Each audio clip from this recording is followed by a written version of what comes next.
Hal and the Holy Spirit. That's right. Well, let's hear that one. I don't know how old Hal was, 4 or 5, something like that. He was some way enamored with the Holy Spirit. The preacher had said a lot about the Holy Spirit. I found him once or twice along with the preacher's kid up behind the pulpit, pounding on the pulpit and hollering something about the Holy Spirit. And so one night we were visiting with them in the parsonage.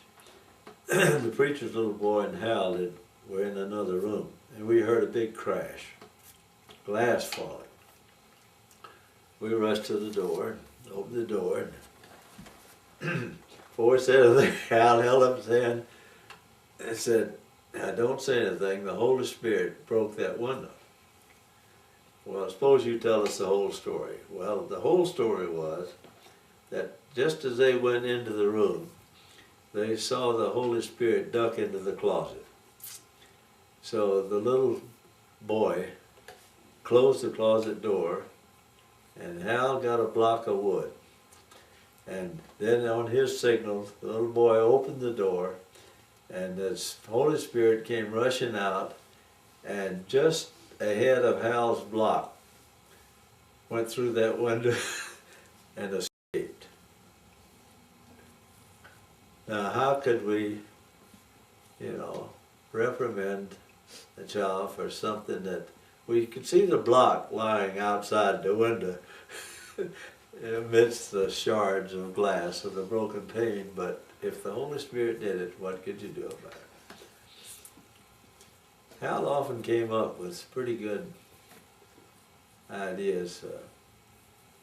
Boy, I don't want to go to kindergarten today. Why not? Well, I don't want to stand in that corner again. Well, why did you have to stand in the corner? No reason. Must have been some reason. Well, said I picked up a rock. You had to stand in the corner just because you picked up a rock? Yeah, that was. Well, the teacher said it was where you laid the rock down that made the difference. Anyway, Hal was he was very popular in our neighborhood. A lot of little children. But any time Hal got a nickel or a dime, some way they'd get wind of it.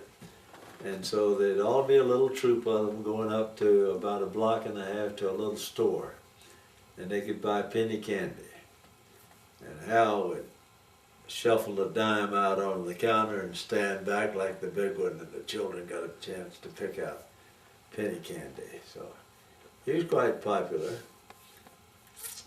He was also well known for his many antics around the house and the neighborhood. He had a way of sliding down when you didn't just have a hold of him in church and disappearing under the pews. And then we'd watch, and you could tell the way people reacted on the way down, where he was crawling down through their legs on the way to the front. He always crawled down to the front. This is when he was about 2 years old. And then he'd come up over the front pew with his hands like this and up over like the smooth, looking over.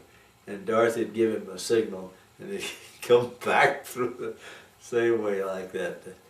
People knew to look for him, so it was okay. He never got stomped on.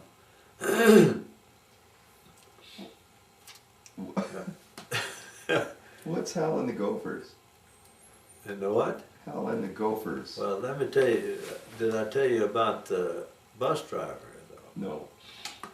There was a bus that came down our road. There were no sidewalks, and we lived out on the edge of town. And you'd hear that bus screech, those brakes occasionally, and we knew. We'd go out and look, and sure enough, Hal would be out in front of the bus. He'd just stand out in front, hold up his hand, stop the bus. And then as the doors would open, of course, so the guy was going to holler at him, he'd get up, start on the bus. I got to him one time, and he was saying to the man, "What, you don't know where our Sunday school is?" That's where he wanted to go. So I'd pull him off. One day we heard an unusually large, long screech, and I go out and the bus is up in our yard. And the bus driver's sitting there, window wide open, of course, the summertime, tapping his fingers on the wheel, and he says, "I'm gonna get a transfer." And it was about 2 years later, I'm on the far side of town over in Belmead. I had to get on the bus for some reason. I got on the bus, and here's this driver, and he's got the biggest grin, and he said, "I got that transfer." Yeah, he didn't want to be responsible for running over a child. We tell Hal, you can't leave the yard. He'd say, "Spank me." No, we're not going to spank you, because neighbor children would get a spanking and that would even it up. But we didn't spank. Can't leave the yard. But Hal could lean farther than, I don't know how he could lean. He could lean almost parallel. He'd get right on the edge and lean way out and look back. Letter of the law he was obeying. Oh gosh. Saw the dust kicking up in front of the neighbor's house, a little bit of a bank there, he couldn't see over. And then Hal comes out beside into our driveway, and he's sucking his thumb and dragging a cat by the tail. And the cat had all 4 brakes on, so it's kicking up dust. Then the little neighbor child came around the back corner of our house. Hal wanted to show him the cat. So he reached over and picked this cat up, and the cat, not wanting to be there, just turned and scratched Hal right down his, didn't have another shirt on, just scratched him right down the front. Left all the marks there. And Hal looked down and said, "This kitty scratches." And went on this conversation with the little child from next door. So we decided that, and the fact that he would stand on a table sometimes and jump off onto his chest on the floor, we decided that he didn't have feelings like ordinary people. Turned out that he did, but, well, I don't know, because you ask about gophers. We got to Great Falls and we built our house right across from what became a park, but full of gopher holes. So Hal and the neighbor children got several hoses, hooked them together, turned them into our water, and across the street they went. And then he'd have the neighbor children standing at each one of the holes around, 5 or 6 of them, just perched up on those little knobs. And Hal's just standing out in the middle with his arms folded. And he'd have the water on and running down in the hole, because he knew that sooner or later a gopher was going to come up out of one of them. And when a little child would spot one coming up, he'd holler, and Hal would go over and tackle him and put him in a sack. And he had scratches and marks from that too. But he was 6 years old when we moved to. So Hal was unusually tough and strong. The day he was 1 year old, he pointed up at the bar that I had across the door that I used for chinning and all, and wanted to go up. And he did 20 pull-ups. We read a magazine article later, it said there was about 1 human being in every so many 100,000. That was kind of a throwback to that. He had that kind of terrific strength. What's the story of the abandoned building? You already did that one. The story of Hal with the baseball team, when he went to the baseball park. Oh. And they got to. Well, that ties in with the story of the 2 boys being lost in the wilderness. Oh, okay. We were going to have an adult trip back into the edge of the Bob Marshall Wilderness from the east side, east front. Go up past Shoto and then up past Teton Ranger Station, then cross over the mountain. So had a little group of several people, and the two boys, Rusty and Stevie, went with us, but Hal was playing baseball or something, so he didn't go. And that's at the end of that, after we checked out where we wanted to be and all that, we were coming out. It was raining, and the boys had all their clothes were wet, and so these well-meaning adults who were along with me while I was back helping to bring up some of the rear stuff along with Ed Dover, made them change clothes and deprived them of their matches and a little knife and other things that we always saw that they had. The boys were running ahead of them on the trail. They got to a place where there was a large elk waller just past a big stump. The trail turned and just went straight right angle up over the ridge and then down to the other side toward Choto. Well, the boys didn't see that.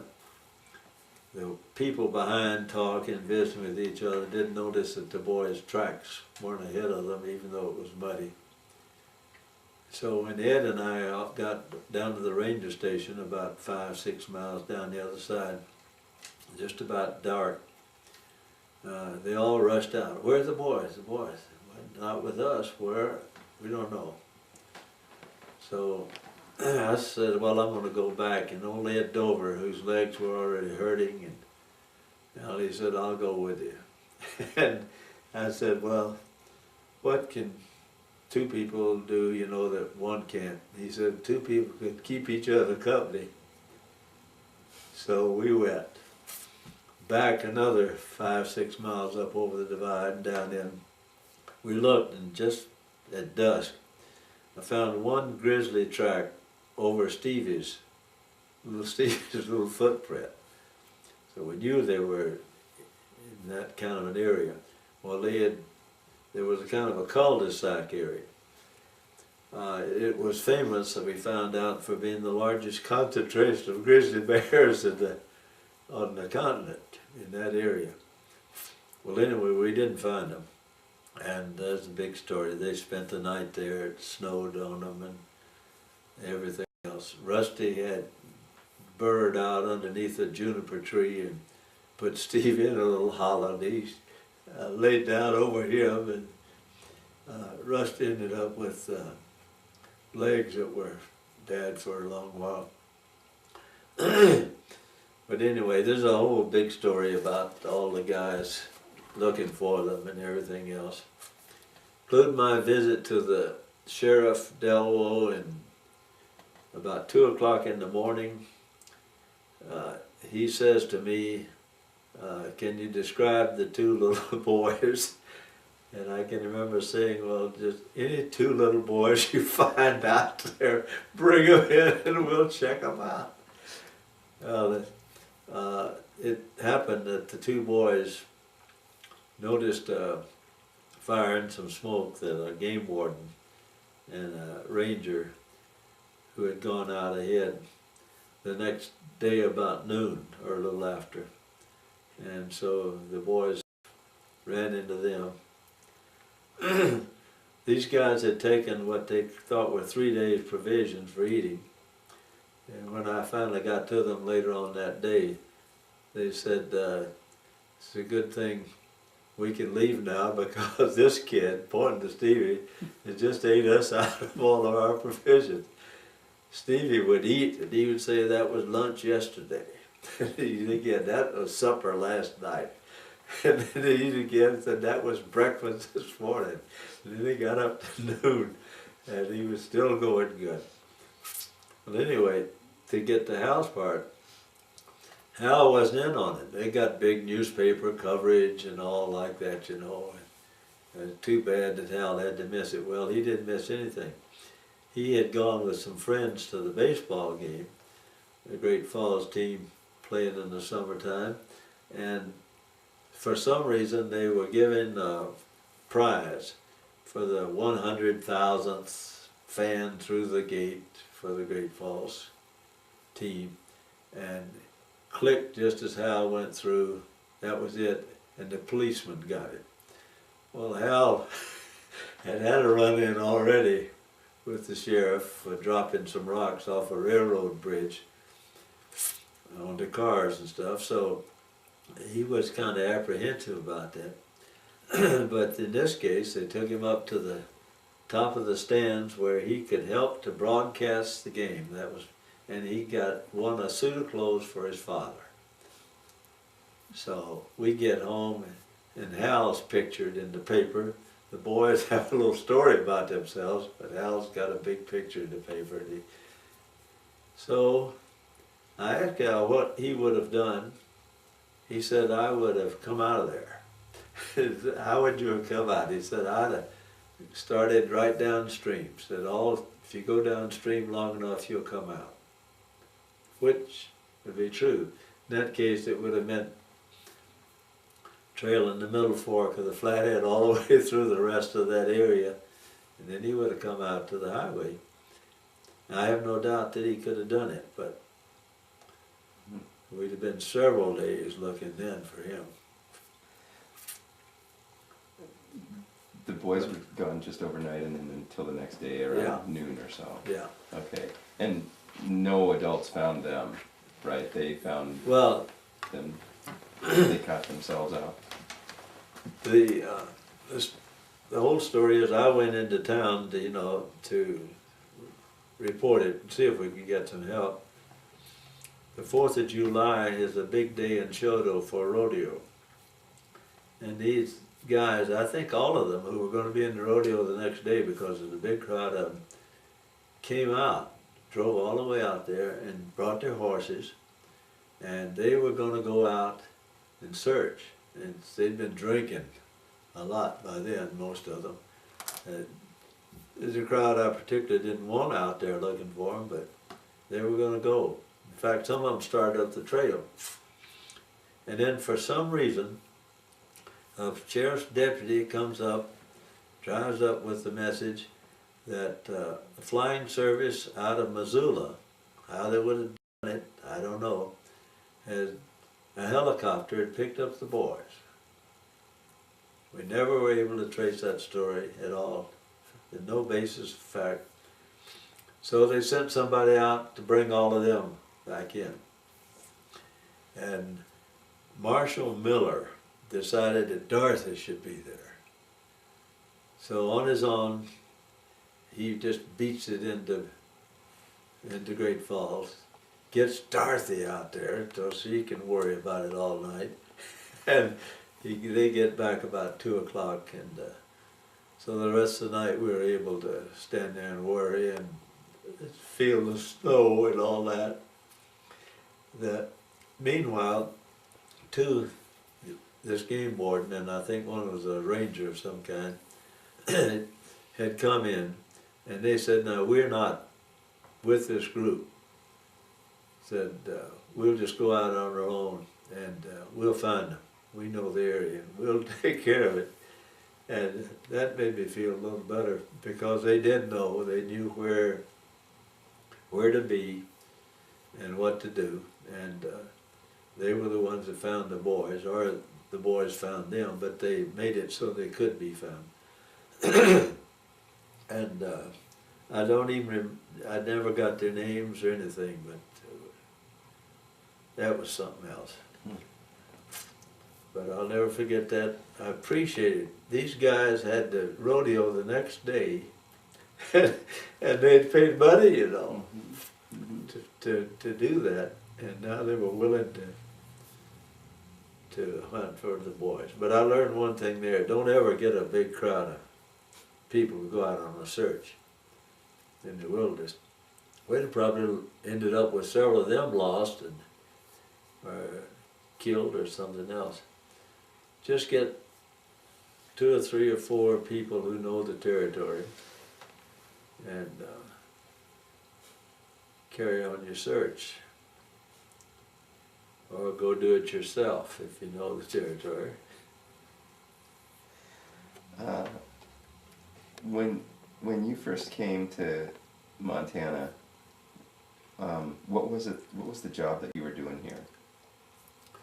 the Conference Board of Education had a full-time executive secretary. No other conference board did, so the educational program was big. Actually, that person was kind of like the conference person, like the job that Bill Millett-Bauer maybe has right now.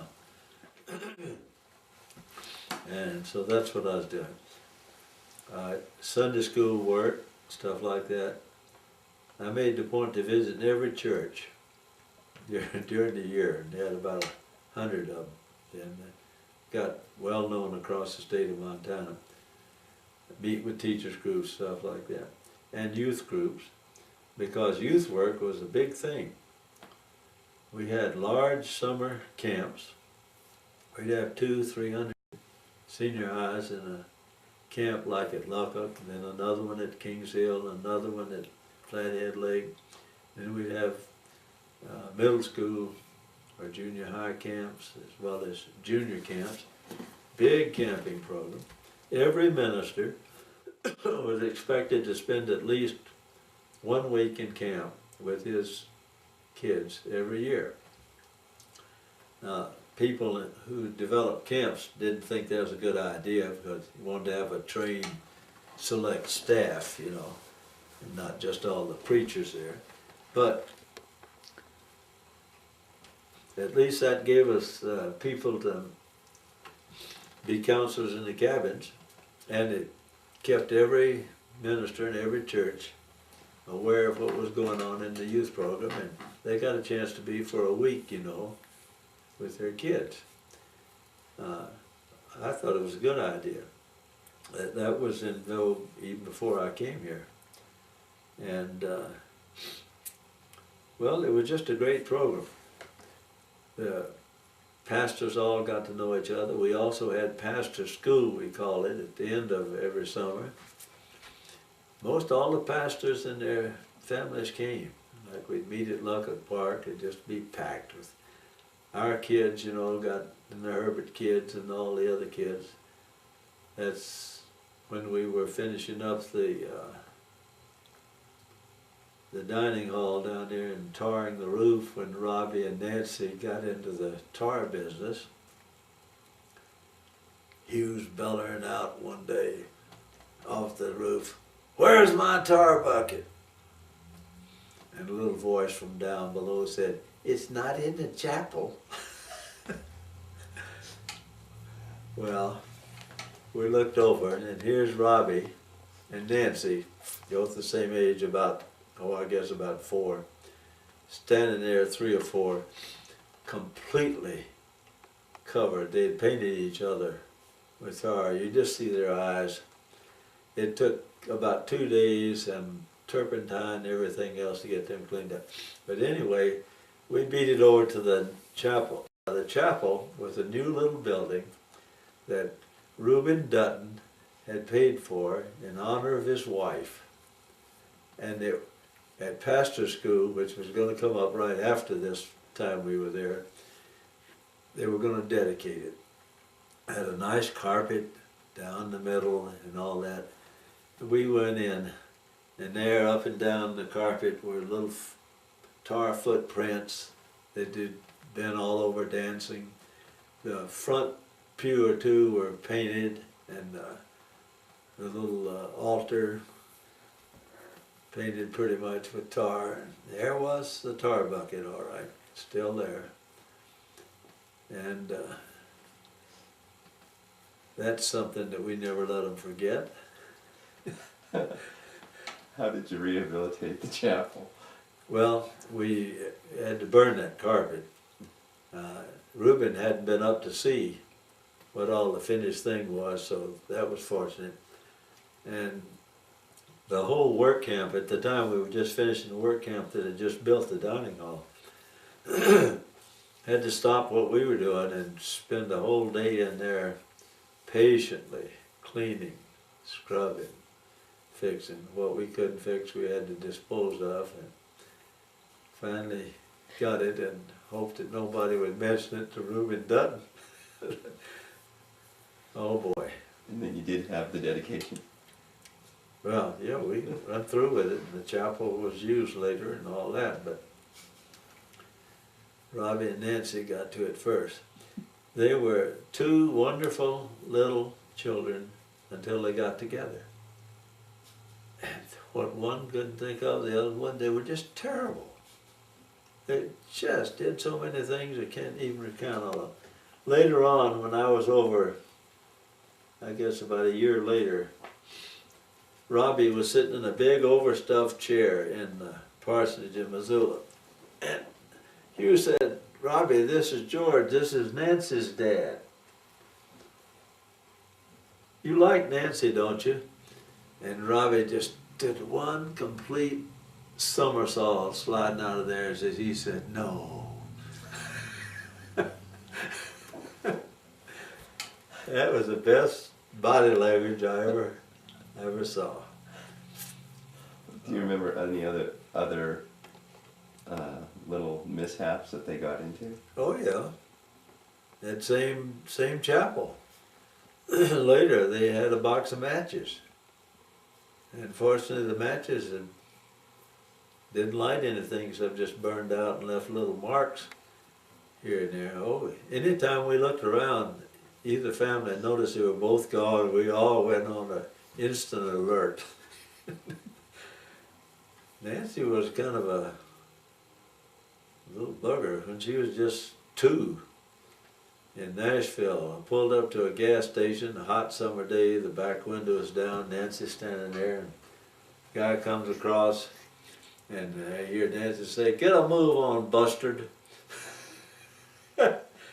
Dorothy didn't like that bustard because it sounded, she didn't know exactly what she was trying to say.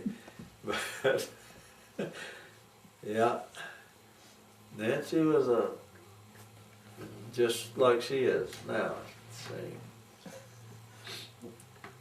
What's The this? children are all just like they were. Uh-huh. What's Nancy on the cliff? What's that story? We decided that we'd have a team, then after we were here running the camps, that we would have a team of young people who were our state youth council that would go around through all the 3 camps, and they'd sort of run the camps and take care of most everything, you know. And so we had a bunch of them in our old green station wagon, driving along the edge of the cliff where the middle fork of the Flathead is as you come over Mirage Pass and then down toward the Kalispell. And decided that it was lunchtime, we'd have a little tailgate picnic. And we'd get everything ready, and we looked around and somebody said, "Where's Nancy?" Nancy was 2 and a half. Nobody could see her. And finally one kid looking over the side of the cliff down toward the river, which would be 400, 500 feet down, said, "There she is." And there was a slant down about like that, just of earth, down for about probably 100 feet. And then it just dropped off down to the rocks below. And sitting on one sprig of something, some kind of a plant that was growing up, Nancy was sitting straddled it. And you could see where she had slid off the top all the way down there. You could, her bottom had just left a trail down. And there she was sitting there, and hollered. Because you couldn't hear her, but that's what she was doing.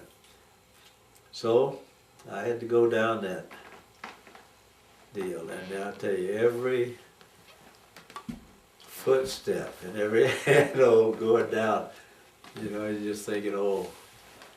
But I got down to her and got her up on top of me, above me, and then we made our way back up there. So, but if she had not steered herself in around that little clump, she's been gone, and we may never have found the body. I mean, that's every one of our kids has been killed or just about some way, miraculously saved. In that case, she saved herself. And what stories do you remember of the other kids having cheating death? Well, when Rusty was a baby in Nashville, Tennessee, we were out, Jane and Joe Neal, my sister and brother-in-law, they were staying with us at the time.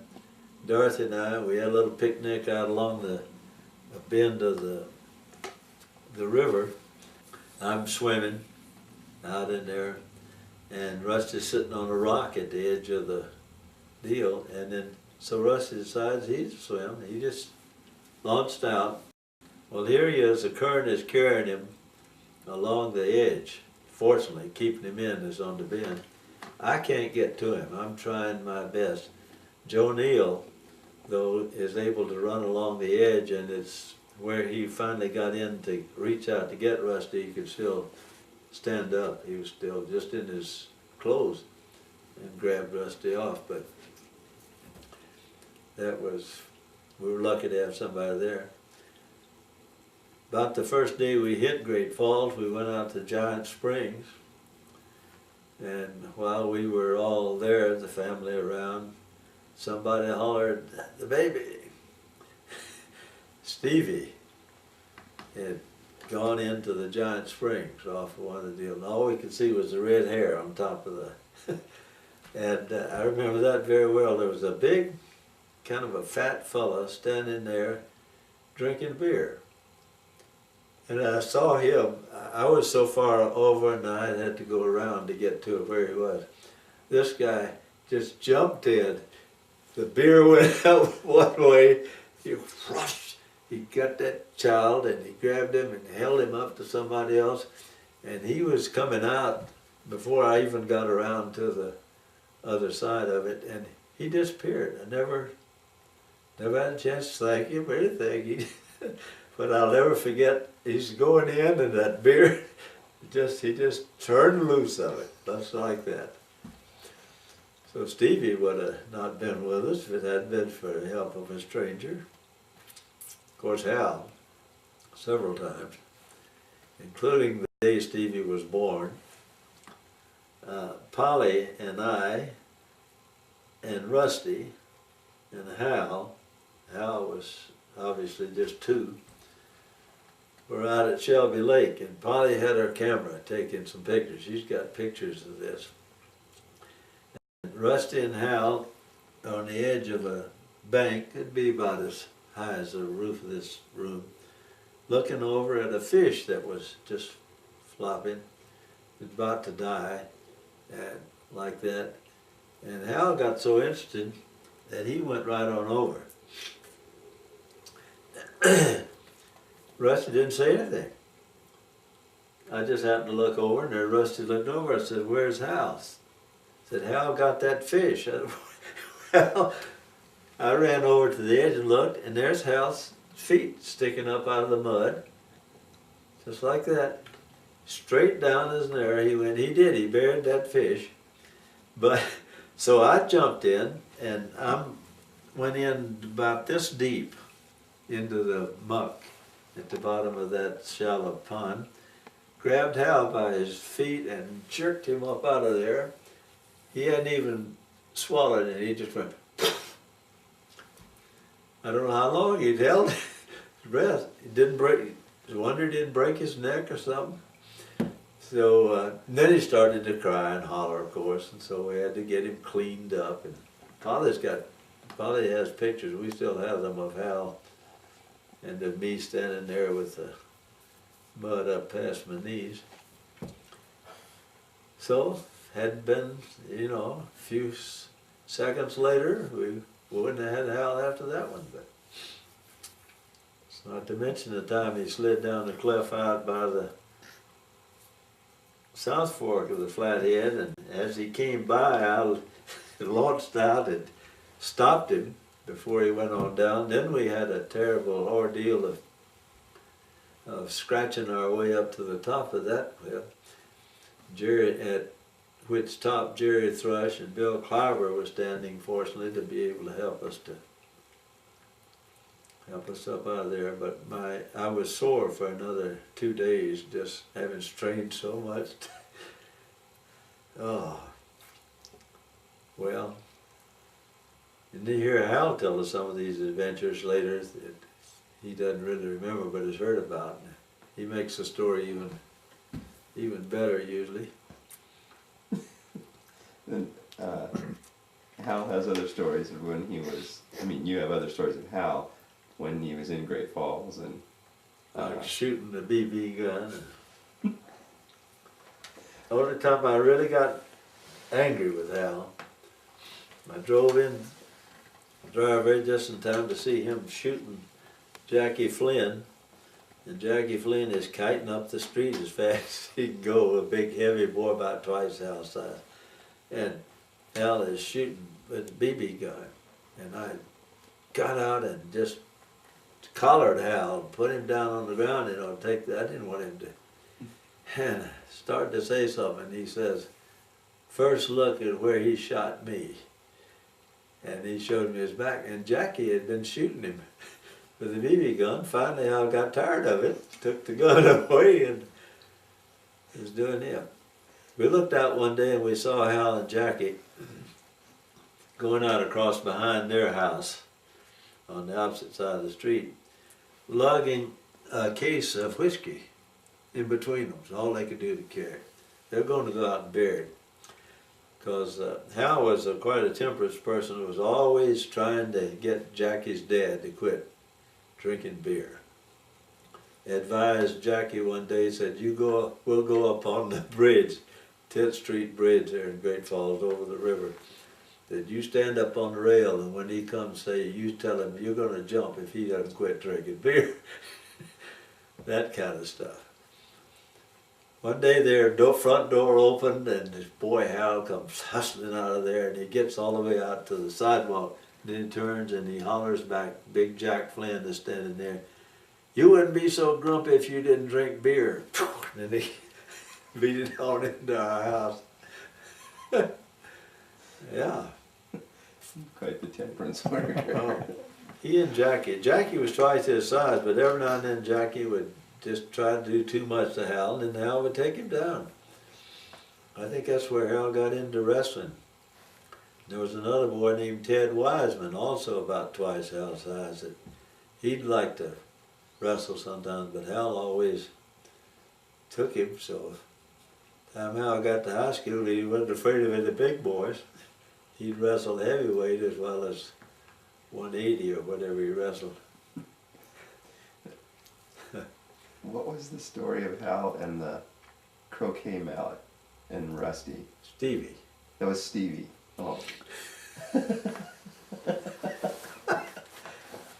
Bob Chamberlain and his wife down ranching out near Denton had invited us down to for hunting. So Hal had gone to school and he'd gotten his license to hunt, or whatever you call it, and he had a tag and I had a deer tag, so we're going down to hunt. Bob's got this pickup truck, so he's driving, I'm sitting in there, and Hal is right there, and then Rusty went along with us, he's sitting in my lap. And we sight these two deer across the gully, so he stops. I have to get out, that means Rusty gets out first. Well, I hand him the rifle. Rusty had never shot a gun in his life. Then I said, run on up ahead and see if you can keep him in sight. So he carts it up while the rest of us are getting out of the truck.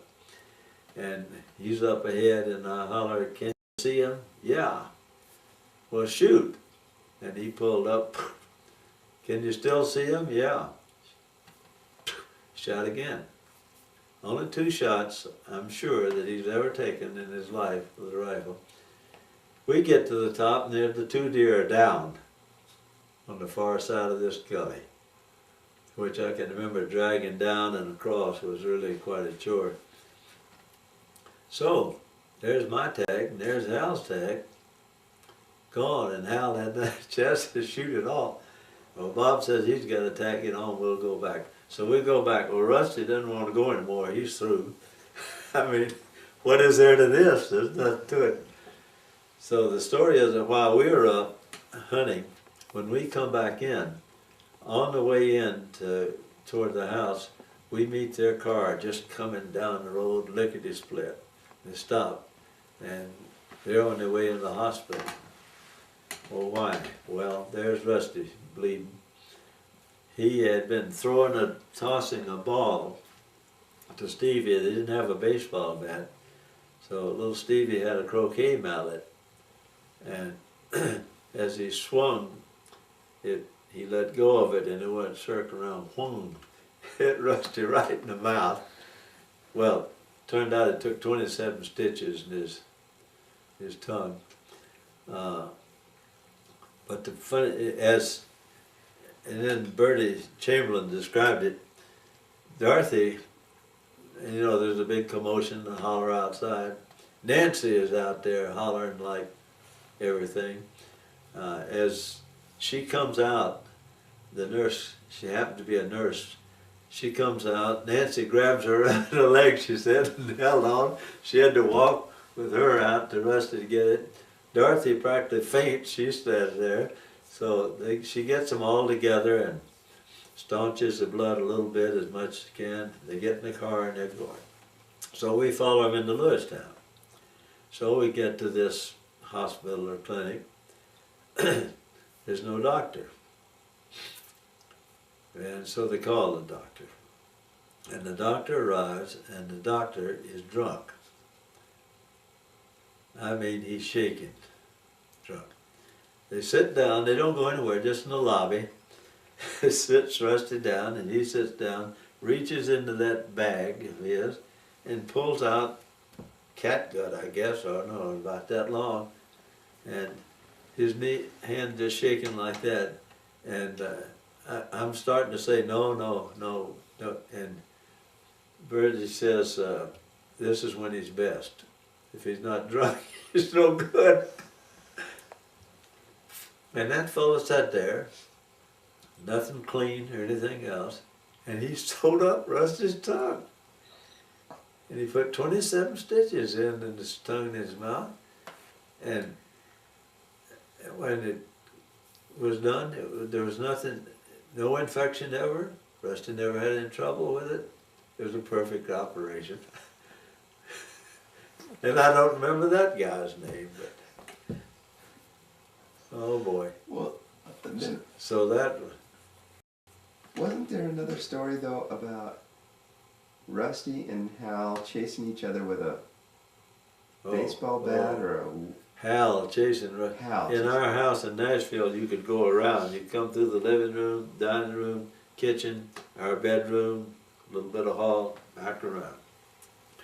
Rusty comes through the living room. We're sitting there one night, running for his life. And here comes Hal after him with a little baseball bat. And Rusty knows that Hal means to hit him. So he scoots around, and when they get into the kitchen, meanwhile I'm trying to get up to see if I can do anything, I hear Hal, ah, and he screams. Well, Rusty just ducked behind the refrigerator, and when Hal came by, he grabbed the bat and hit Hal across the stomach with it. And that took care of that, taught Hal a lesson. But another time we were all sitting there in this company too, and Rusty comes through. He'd made an elaborate set of these things you put together. What do you call them? Like Tinker Toys. Tinker or Toys Lincoln Logs. set. And it was a beautiful thing that he'd built like an airplane. And Hal came along with 2 sticks right in behind him a little later and said, after we complimented him, he said, "Did you see Rusty too?"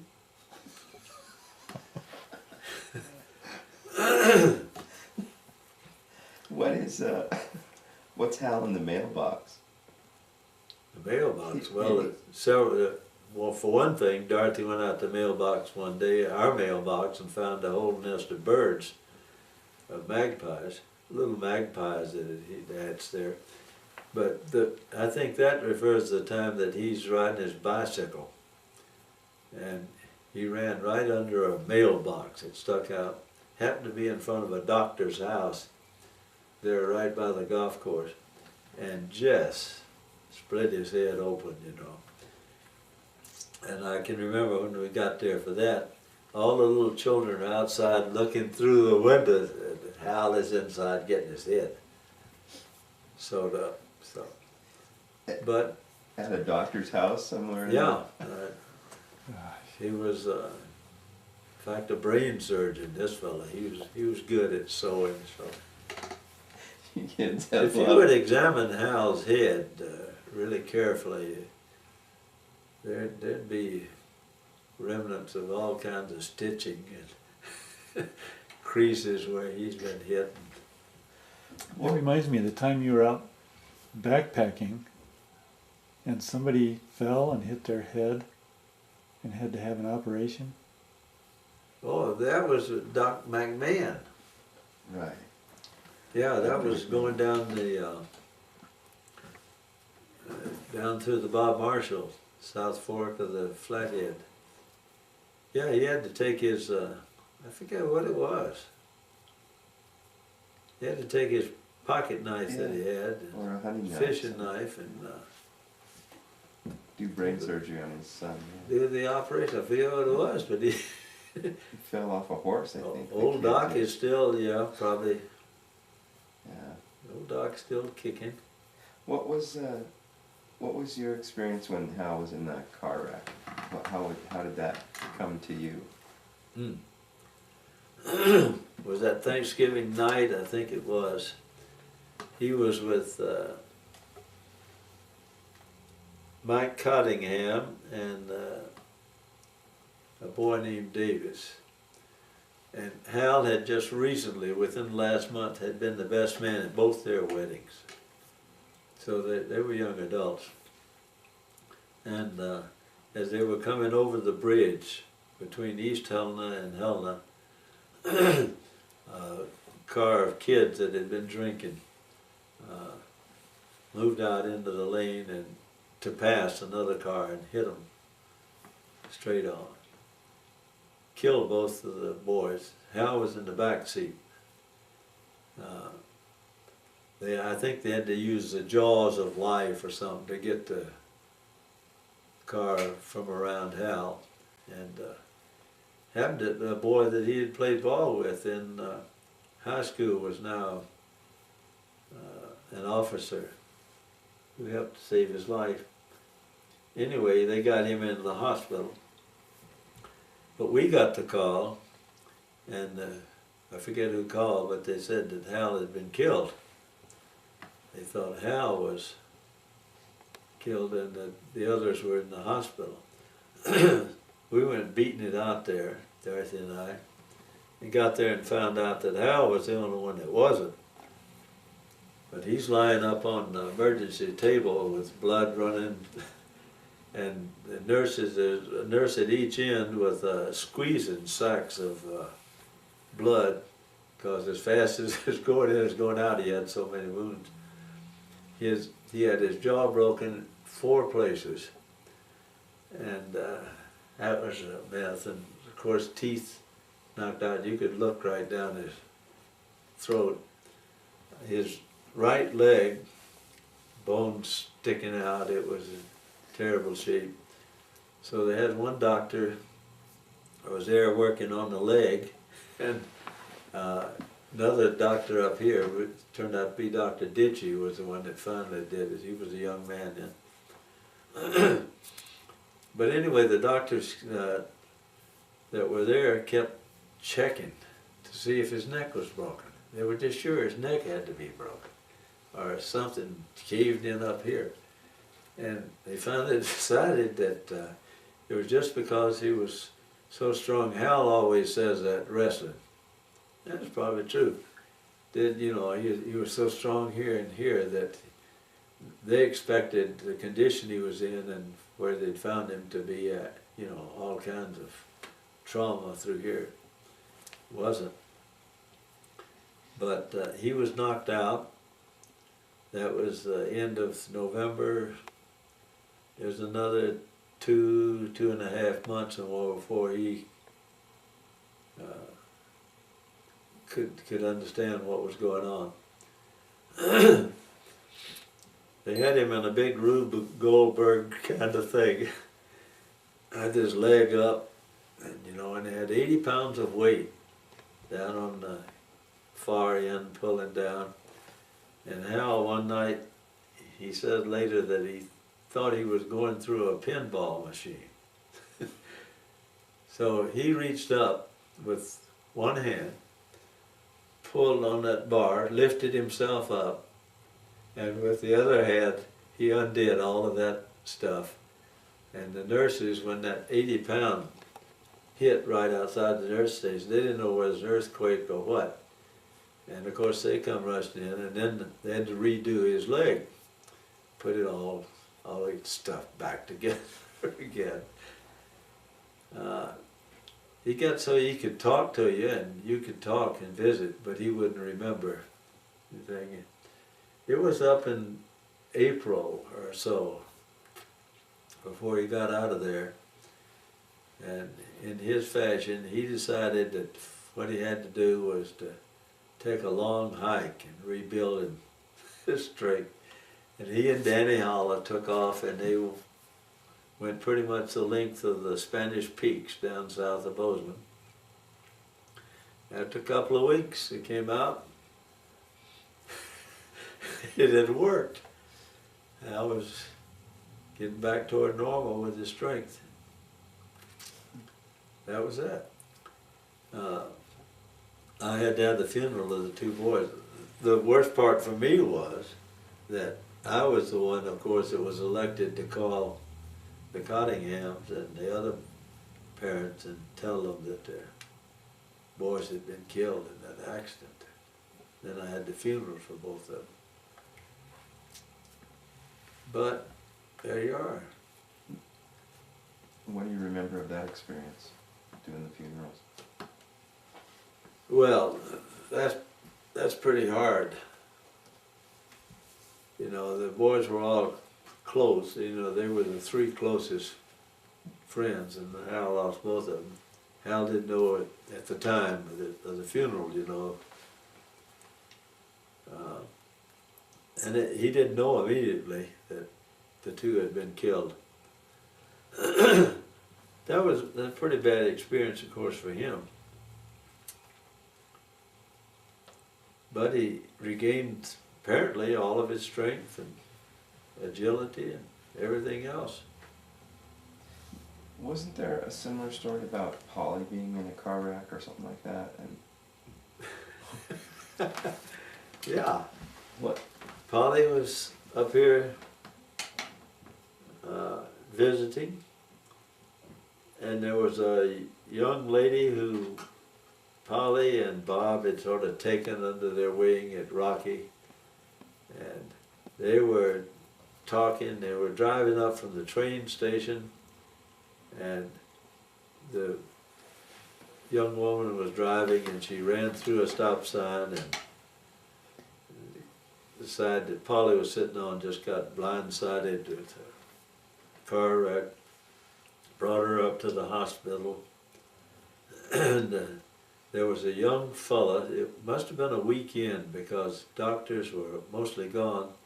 There was one young intern type guy who was just newly a doctor, and he gave her, that patched up this and that. I forget what all she had broken.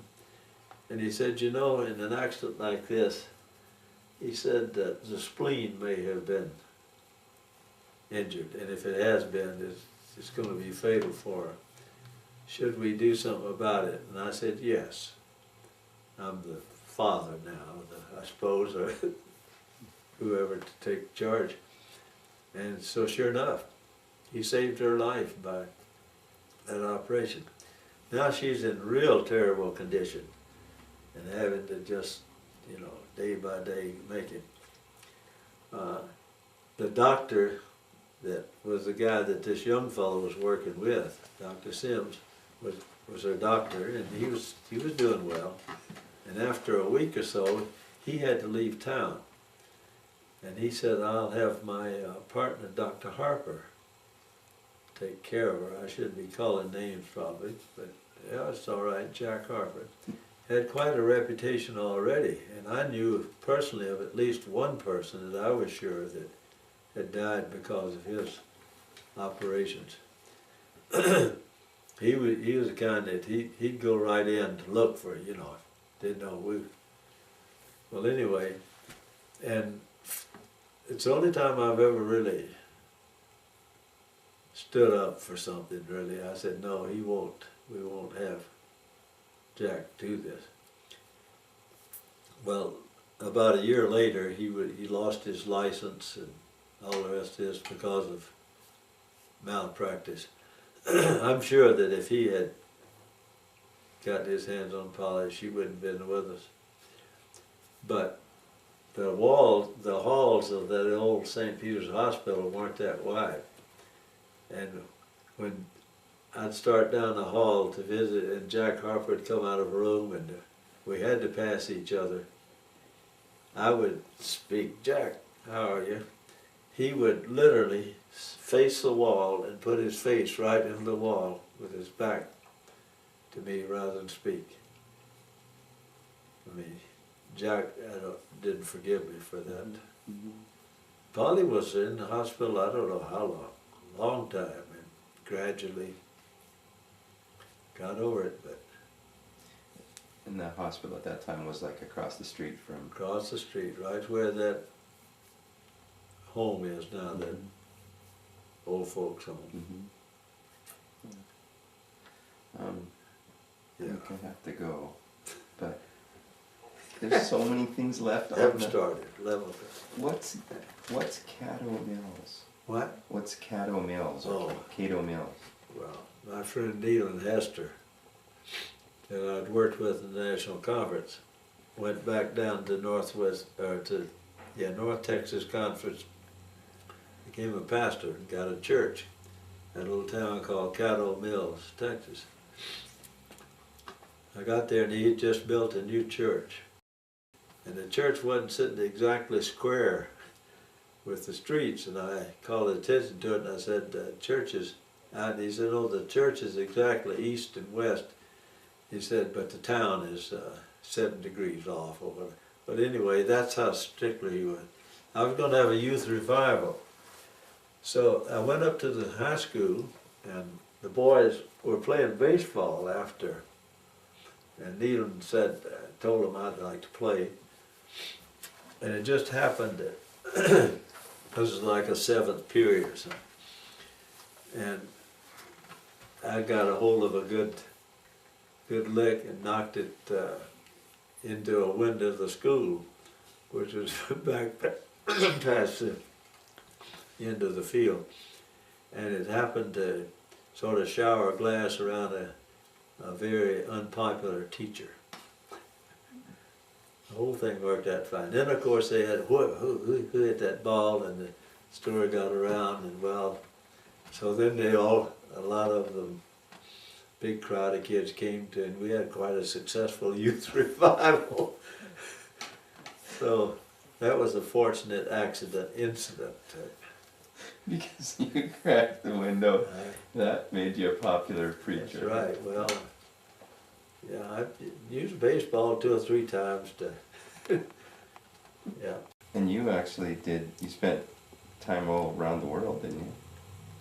8 years in that job, and then among other things, I was in a world conference over in India, and then spent time in India and Burma, traveling down through what was in Siam and Malaysia and Borneo and Philippines and stuff.